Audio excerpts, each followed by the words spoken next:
Guys, मैं हूं प्रशांत धवन, आपका लाइफ चेंजर। और इस वीडियो में हम 10 मोस्ट पॉपुलर इडियम्स डिस्कस करेंगे। Most popular not according to me but according to you guys. जो इडियम्स आपने चूज किए वो 10 इडियम्स हम इस वीडियो में कवर करेंगे। Let's begin. Before discussing the idioms we shall discuss a quote. ये कोटेशन भी मैंने चूज नहीं करी, आप लोगों ने चूज करी। It got a lot of likes, तो मैं इसको कवर कर रहा हूँ। इट्स नॉट एन इडियम, एक कोट है, but still it got a lot of likes, so I'm covering it. It's all about you guys in this video. Success has many fathers but failure is an orphan. देखिए, German origin की coat है। War time में origin हुआ था इस quotation का। Basically मतलब बहुत सिंपल सा है इसका कि जब कोई आदमी सक्सेसफुल हो जाता है तो हर कोई उसका श्रेय लेने में बिजी हो जाता है। वो कहता है कि मेरी वजह से हुआ, ये बंदा मुझसे जुड़ा हुआ था, मुझसे इसने सीखा है या मेरे साथ रहता था, मैंने इसको नॉलेज दी है तो ही ये आगे जाके सक्सेसफुल हुआ है। बट अगर कोई आदमी फेल जाता है तो एवरीवन बैक्स अवे। कोई भी उससे एसोसिएटेड रहना नहीं चाहता। कोई भी नहीं कहता कि मैं इसका टीचर था, मैंने इसको गाइड किया। और लाइफ में काफ़ी बार होता भी है ऐसा। So remember that. और इस कोट को डिस्कस करने का मकसद यही है कि कभी भी अपना दिल छोटा मत करना, वरना दिल टूटने मत देना कि लाइफ में कभी कुछ आपके हिसाब से ना हो, सक्सेस नहीं मिल पाए तो लोग बहुत ही एक इनडिफरेंट एटीट्यूड दिखाएंगे आपको। They will show as if उनका कोई रिलेशन नहीं है आपसे, थोड़ा बहुत अलग हट के रहेंगे आपसे। सो उस time just remember, success has many fathers and all you have to do is to become successful. और सक्सेसफुल बनने के बाद भी don't get arrogant, because remember कि सक्सेस के पीछे लोग दीवाने हैं, आपके पीछे नहीं है, ठीक है। देखो, पहला इडियम है क्लेंस द ऑजियन स्टेबल्स। किसी ने वैसे ऑजियन स्टेबल्स लिख दिया था, but the complete idiom is cleanse the augean stables. मतलब समझाने से पहले of course we are going to discuss the origin. देखो, ग्रीक माइथोलॉजी में आपको पता है हरक्यूलिस का मेंशन बहुत बार किया गया है। उनसे रिलेटेड इडियम्स भी हैं काफ़ी सारे। For example a Herculean task, क्योंकि हरक्यूलिस, देखिए, अच्छा पहले कहानी सुन लो एक बार अच्छे से। हरक्यूलिस क्या था कि देखो, ग्रीक माइथोलॉजी में जो बहुत सारे देवता हैं, उनके भगवान वगैरह हैं, उनके जो राजा हैं वो थे जियस, ZEUS आई थिंक, हाँ, जियस। तो जियस के जो बेटे थे वो थे हरक्यूलिस। अब देखिए, जियस ने जब हरक्यूलिस का जब जन्म हुआ बेसिकली, तो हरक्यूलिस की जो माँ थी वो एक ह्यूमन थी और जियस जो थे वो एक गॉड थे। तो कभी उनकी जो यूनियन था उनका, वो कभी एक्सेप्ट लोगों ने किया नहीं। तो हरक्यूलिस की लाइफ बहुत ही कठिन भी थी। हालांकि बहुत ही बलवान व्यक्ति थे, बहुत ही स्ट्रांग थे, और मगर एक तरीके से उन पे ये एक आप कह सकते हो एल्बाट्रॉस अराउंड हिज नेक था कि उनके पेरेंट्स दो अलग अलग दुनिया से थे। तो इसलिए हमेशा ना वो बटे से रहे, हमेशा बहुत सारी उनको प्रॉब्लम झेलनी पड़ी। तो उनमें से एक प्रॉब्लम ये थी, देखिए, बहुत ज़्यादा बलवान थे वो पहले, तो उन्होंने जवानी में बहुत सारे सिंस किए। सिंस मतलब मर्डर वगैरह किए, जिसका भी वो चाहते थे खून कर देते थे। बस ही यूज्ड टू रन अमॉक। अच्छा, तो एक दिन क्या हुआ, ही फेल्ट वेरी गिल्टी। वो चाहते थे कि जो भी उन्होंने बुरे कार्य किए हैं उसका पश्चाताप करे। He wanted to atone for his sins. याद है, अटोन फॉर हिज सिंस, पश्चाताप करना। तो वो चाहते थे कि मैं पश्चाताप करूं, बट उनको ये करने से पहले उन्हें कहा गया कि उनको 12 कार्य करने होंगे। तो ये बड़ी एक फेमस कहानी भी है, द 12 टास्क्स ऑफ हरक्यूलिस या 12 लेबर्स ऑफ हरक्यूलिस, दोनों सेम ही है। तो देखो, ये जो ऑगियन स्टेबल्स है ना, स्टेबल आपको पता है जहाँ पर बेसिकली वो रहते हैं, घोड़े या फिर पशु वगैरह जहाँ पर रखे जाते हैं। तो स्टेबल्स को साफ करना भी उनमें से एक टास्क था। जी हाँ, क्या हुआ, ऑजियन बेसिकली एक जगह थी, एक बहुत ही एक प्रॉस्परस रिच किंगडम था।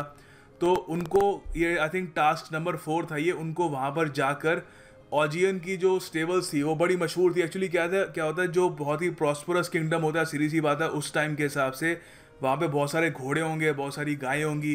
तो जब यहाँ पे बहुत सारे घोड़े गायें होंगी तो सीधी सी बात है, वहाँ पे गंदगी भी बहुत ज़्यादा होगी।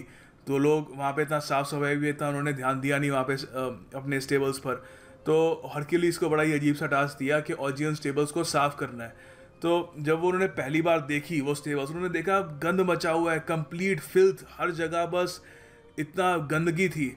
तभी इतना मुश्किल टास्क भी था, मगर वो कहानी कड़ी काफ़ी इंटरेस्टिंग सी है कि वो नदियों का भाव मोड़ देते हैं, because he is the son of Jesus, बहुत ताकतवर व्यक्ति ने नदियों का भाव मोड़ देते हैं और पूरा अस्तबल आराम से वो साफ कर देते हैं। बड़ी इंटरेस्टिंग सी स्टोरी है। तो बेसिकली यहाँ से वो इडियम बनता है कि ऑजियन टेबल्स क्या थी, बहुत ही गंदी थी, देवर फिल्थी। तो ऑजियन टेबल्स को तब से एक रिप्रेजेंटेशन के हिसाब से लोग यूज़ करते हैं करप्शन के। अब जैसे कोई जगह हो जहाँ पे रैम्पेंट करप्शन हो, लोग घूस ले रहे हैं, बहुत ज़्यादा वहाँ पे गंदगी हो, मतलब फिजिकल गंदगी नहीं, करप्शन, मॉरल एथिक्स की बहुत ज़्यादा कमी हो, तो कहोगे और ये ऑजियन टेबल्स हैं, ठीक है।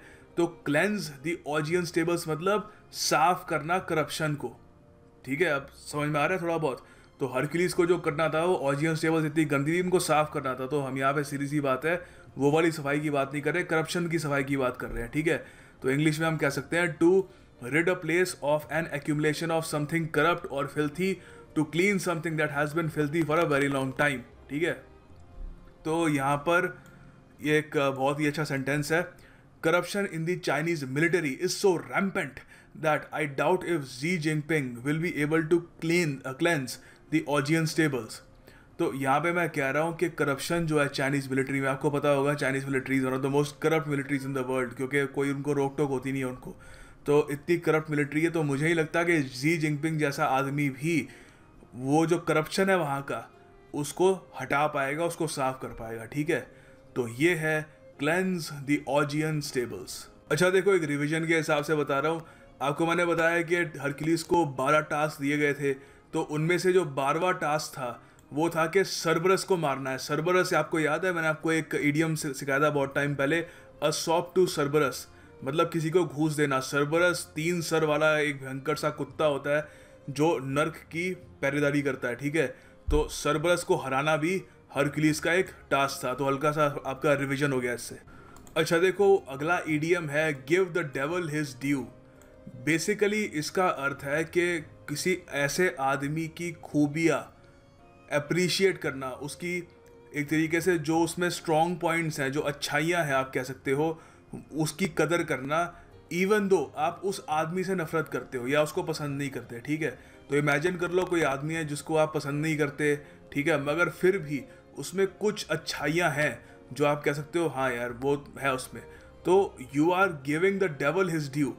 अच्छा, गिव ड्यू का वैसे मतलब होता है कि किसी को रिकॉग्नाइज करना उसकी अच्छाई के लिए। तो वैसे भी सेंटेंस बन सकता है कि many believe that Netaji Subhash Chandra Bose is yet to receive his due. तो अभी तक उनको उनका जो एक रिकॉग्निशन जो उनको देनी चाहिए थी, उनका जो कंट्रीब्यूशन था हमारी फ्रीडम स्ट्रगल में, उतनी दी नहीं गई है, ठीक है। तो यहाँ पर 2 सेंटेंसेस बनाए हैं, इससे आपको क्रिस्टल क्लियर हो जाएगा इसका मतलब।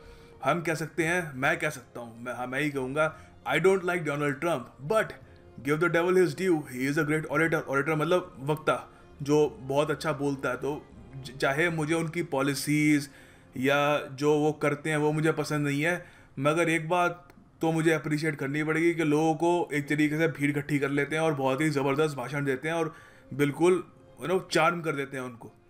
अच्छा, हम ये भी कह सकते हैं कि I don't like capitalists like Mukesh Ambani but give the devil his due, data plan prices have gone down because of Jio. तो चाहे मुझे पूंजीवादी लोग पसंद नहीं है जैसे मुकेश अंबानी है, मगर मैं कहूँगा कि मतलब जो उन्होंने एक तरीके से जो उन्होंने अच्छा काम किया है वो मुझे अप्रिशिएट करना होगा। जियो की वजह से काफ़ी सारे जो डाटा प्लान है वो काफ़ी हद तक कम हो गए हैं, ठीक है। सो याद रखना, give the devil is due. Devil देखो बेसिकली मतलब शैतान, ठीक है। डेवल मतलब शैतान, सीधी सी बात है। यहाँ पे डेवल का मतलब वही है, कोई ऐसा इंसान जिसको आप पसंद नहीं करते, ठीक है। शैतान को ऑफकोर्स कोई बिल्कुल ही जिसको स्टाइल मारना हो वही कहेगा I like the devil, but usually people don't like the devil, he represents the wrong side. तो सीधी सी बात है, जिसको आप पसंद नहीं करोगे उसी का यहाँ पे ये रिप्रेजेंटेशन है। देखो अगला इडियम है टू मिन्स मैटर्स। बड़ा सिंपल सा इडियम है। मिन्स, देखो मिन्स का मतलब होता है चॉप कर देना, बिल्कुल एक तरीके से बारीक तरीके से चॉप कर देना, ठीक है। तो अब थोड़ा आपको समझाऊंगा इसका मतलब, फिर आपको समझ में आएगा कि वर्ड यहाँ पे इसको यूज़ क्यों कर रहे हैं यहाँ पर। टू मिन्स मैटर्स मतलब कि अपनी ज़ुबान पर एक तरीके से कुछ पोलाइटनेस रखना और जो एक्चुअल फैक्ट्स हैं उनको थोड़ा सा दबाना ताकि सामने वाले की फीलिंग्स हर्ट ना हो। पोलाइट दिखने के लिए जो एक्चुअल बात है वो ना कहना, ठीक है। तो इसका एक ये मतलब भी हो सकता है कि फैक्ट्स छुपाना या डायरेक्टली कोई बात ना बोलना, ठीक है। क्योंकि ठीक है, अब एक बार को टू बी पोलाइट आप काफ़ी हद तक बात को छुपा सकते हो, बट आप अगर उसको दूसरे पर्सपेक्टिव से देखो तो आप जो मेन आपको बात कहनी चाहिए, क्योंकि ये शुड बी डायरेक्ट, जो बात है वो आपको बोलनी चाहिए, वो आप छुपा रहे हो, तो आप नेगेटिवली भी दे सकते हो इसको, ठीक है। तो यहाँ पर एक सेंटेंस है, students can't improve if the teacher minces matters when it comes to evaluating tests. तो टीचर का सबसे एक इम्पॉर्टेंट काम होता है कि बिल्कुल डायरेक्टली बात बताना कि ये आप में कमी है, इसको आपको इम्प्रूव करना है, नहीं तो दुनिया उसको बताएगी कि ये उसमें कमी है, ये उसको इम्प्रूव करना है, और दुनिया और ज़्यादा एक क्रूअल वे में समझाती है। तो टीचर को क्या should a teacher means matters, क्या उसको अपनी लैंग्वेज को पोलाइट करना चाहिए ताकि स्टूडेंट्स की फीलिंग हर्ट ना हो? बिल्कुल नहीं। टीचर का काम यही है कि भैया देखो, आप में अभी मुझसे जितना सीखना है सीख लो, नहीं तो दुनिया सिखाएगी आपको, दुनिया और तरीके सिखाती है। अच्छा, तो टू मीन्स मैटर्स का एक इससे रिलेटेड एक और इडियम भी होता है, रिलेटेड क्या, नॉट लगा दो यहाँ पे, ठीक है। टू नॉट मीन्स मैटर्स मतलब फ्रैंकली बोलना, बेबाक तरीके से जो बात है वो उसी के उसी वक्त सामने बोलना, बिना उसमें कोई चीज़ छुपाए, कोई फैक्ट्स को कंसील किए बिना। तो अब जैसे सुब्रमण्यम स्वामी जी हैं, वो ही डजेंट मीन्स मैटर्स, वो सीधा सीधा जो उनको बोलना होता है वो बोल देते हैं वो, ठीक है। तो मीन्स देखो मतलब होता है एक तरीके से बारीक काट देना। तो कुछ हद तक इसका मतलब यही है कि अब एक चीज़ जो प्रॉपर है उसको आप बारीक तरीके से काट दोगे, आप एक तरीके से उसका जो रियल फॉर्म है उसको आप चेंज कर रहे हो, ठीक है। चीज़ वही है मगर आपने फॉर्म चेंज कर दिया उसकी। तो मीन्स इसलिए हम यूज़ करते हैं यहाँ पर, बट याद रखना इसको दोनों तरीके से यूज़ कर सकते हैं, टू मीन्स मैटर्स और टू नॉट मीन्स मैटर्स। अब देखो अगला ईडियम है, take something in your stride. Stride क्या होता है? स्ट्राइड मतलब कदम। जब आप चल रहे होते हो यू आर टेकिंग स्ट्राइड्स, ठीक है, स्ट्राइड। अब इसका मतलब होता है कि कुछ भी आपके साथ कुछ खराब हो जाए, अनप्लेजेंट हो जाए, मतलब खराब ऑफ कोर्स, तो उसको कामली शांत तरीके से उससे डील करना, उससे निपटना और उससे एक तरीके से प्रभावित ना हो जाना, ठीक है, उसका कोई इफेक्ट अपने पर ना पड़ने देना। इससे सिमिलर एक ईडियम आपको याद होगा जो पहले लंबे टाइम से मेरी ये वोकैब सीरीज सुन रहे हैं, नॉट टर्न अ हेयर। तो इसका देखो सेंटेंस सिंपल सा बन सकता है कि even though everyone was teasing her she did not turn a hair. मतलब सब लोग उसको चिढ़ा रहे थे मगर उसने क्या किया, कोई रिएक्शन नहीं दिया, ठंडे दिमाग से वहीं पे बैठी रही, ठीक है। तो सिमिलर ईडियम है दोनों। अच्छा, तो take something in your stride क्यों? देखो चलते, इसका मतलब भैया चलते चलते रास्ते में, आप लाइफ में भी क्या होता है, you just keep on walking. रास्ते में कुछ रोड़ा अटक जाता है, कुछ आप गिर जाते हो तो क्या करते हो, you just take it in your stride, आप चलते रहते हो आगे, ठीक है। वो एक ऑलमोस्ट आपकी जो वॉक है उसका एक पार्ट बन जाता है। तो उस सेंस में इसका मतलब है, बाकी कोई इसका खास ओरिजिन नहीं है। तो यहाँ पर एक सिंपल सा सेंटेंस बनाया मैंने, आई वॉज फ्लैबरगास्टेड। फ्लैबरगास्टेड मतलब सरप्राइज हो गया, एस्टोनिश्ड हो गया मैं। I was flabbergasted at how she took the losses in her strides. तो मैं सरप्राइज हो गया कि किस तरीके से उसने जो भी उसको लॉस हुआ है, जो भी नुकसान हुआ है, उसने चुपचाप उससे कामली डील किया और उसका कोई इफेक्ट अपने पर होने नहीं दिया। देखो अगला इडियम है, last nail in the coffin. Coffin होता है ताबूत, ठीक है, जिसमें आपको पता है कि क्रिश्चियनिटी में खासकर ये एक कॉफिन होता है। तो उसमें जो डेड बॉडी होती है उसको लटाया जाता है और उसको फिर बंद कर दिया जाता है। अब ऑफ कोर्स जो आजकल जो कॉफिन आ रहे हैं उनमें डोर्स होते हैं, मगर 18वीं सेंचुरी के आसपास जब ये इडियम बना था तो कॉफिन के ऊपर एक दरवाज़ा कील से ठोकते थे उसको, ताकि कल को कोई मतलब वो जो है ताबूत उसको तोड़ ना पाए, तो एक तरीके से अच्छे से कवर करने के लिए उसको। तो देखो last nail in the coffin मतलब एक ऐसा इवेंट जो एक चीज़ का कंप्लीट एक तरीके से उसको फेल कर दे, जो चीज़ ऑलरेडी फेल होना शुरू हो चुकी थी।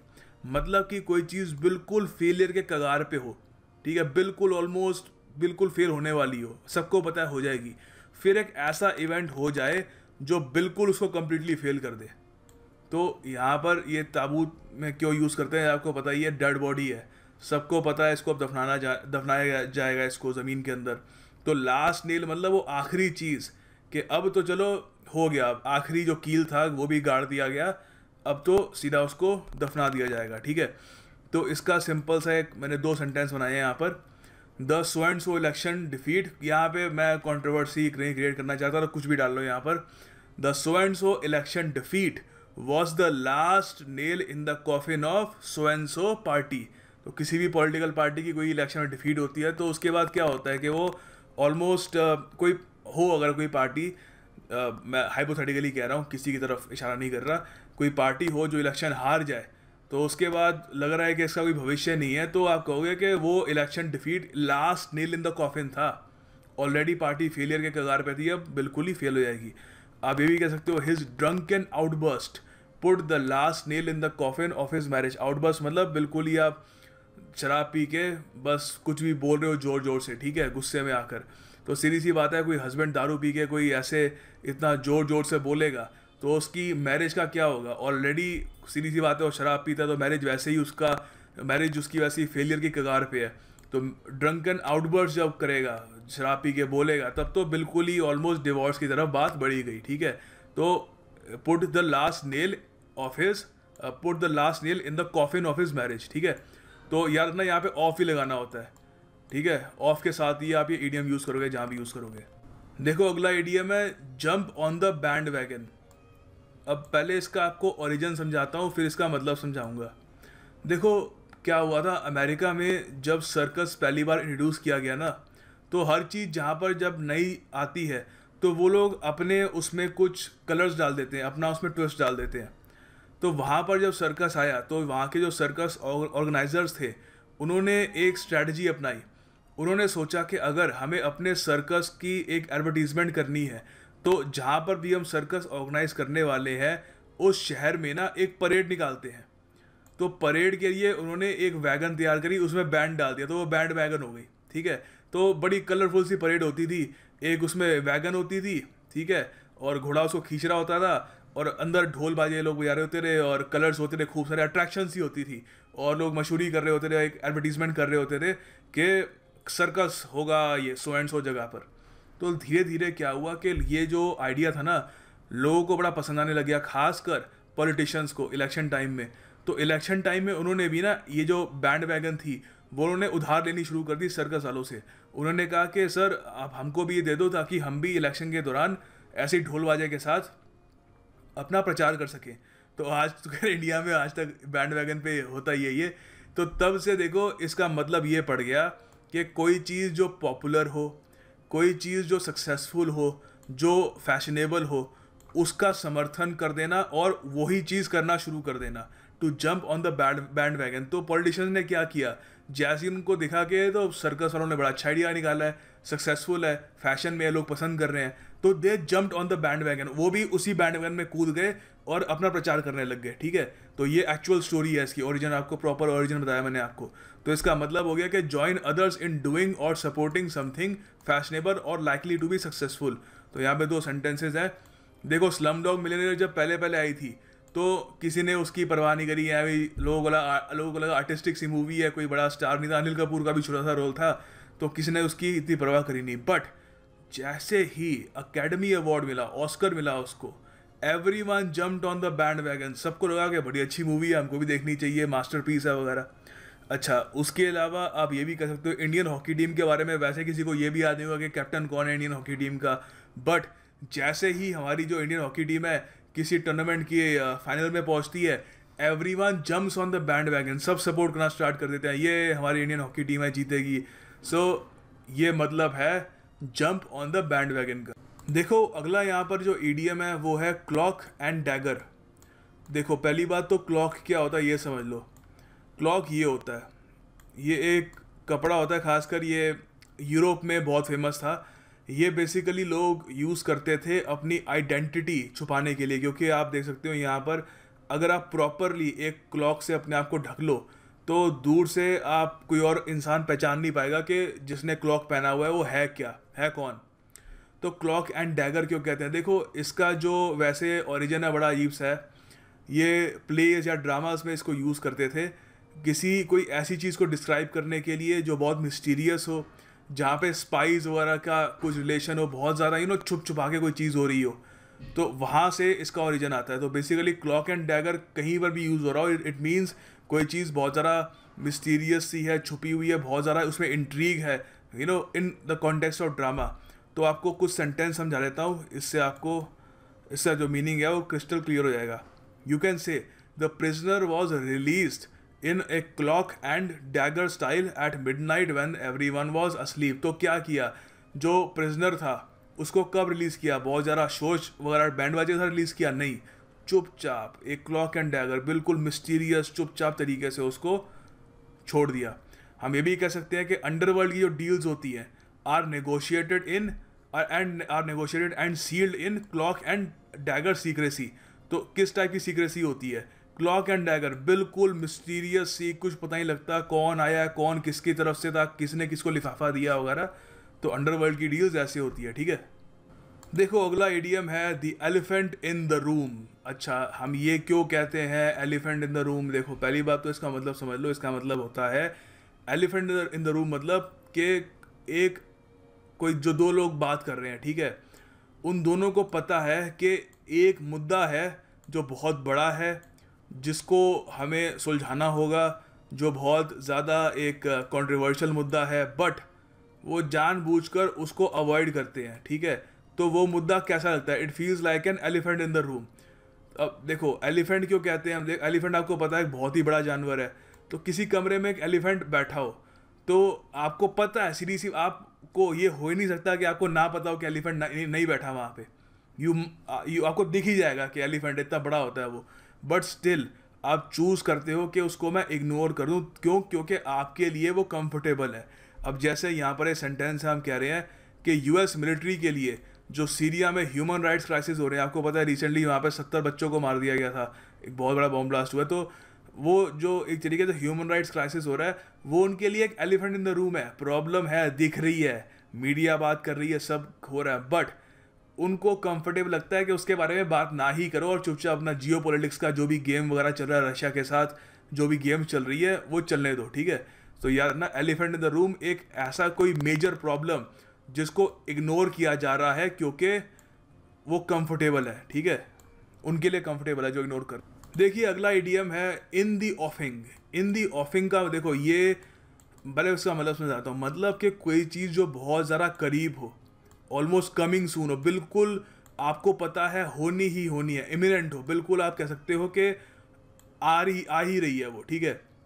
अच्छा, तो इन दी ऑफिंग क्यों? देखो ये जो ईडियम है ना, इसका ओरिजिन आता है नेवी से। नेवी में क्यों? पुराने ज़माने में क्या होता था, पुराने ज़माने में नहीं अभी भी, जो ओशन का, देखो ऑफिंग का मतलब क्या होता है? ऑफिंग का मतलब होता है जैसे आप मान लो किनारे पे खड़े हो समुंदर के, और समुंदर का वो एरिया जो आप थोड़ा बहुत आप कह सकते हो बहुत दूर हो, उसको ऑफिंग कहते हैं। ये नहीं कि जो बहुत पास आपको दिख रहा है, सारा सब कुछ क्लियर दिख रहा है आपको, वो एरिया जो काफ़ी दूर हो, ठीक है। The more distant part of the sea seen from the shore. Shore मतलब किनारा। तो वहाँ से जो एरिया दिखता है ना, जो दूर का एरिया होता है, उसको ऑफिंग कहते हैं।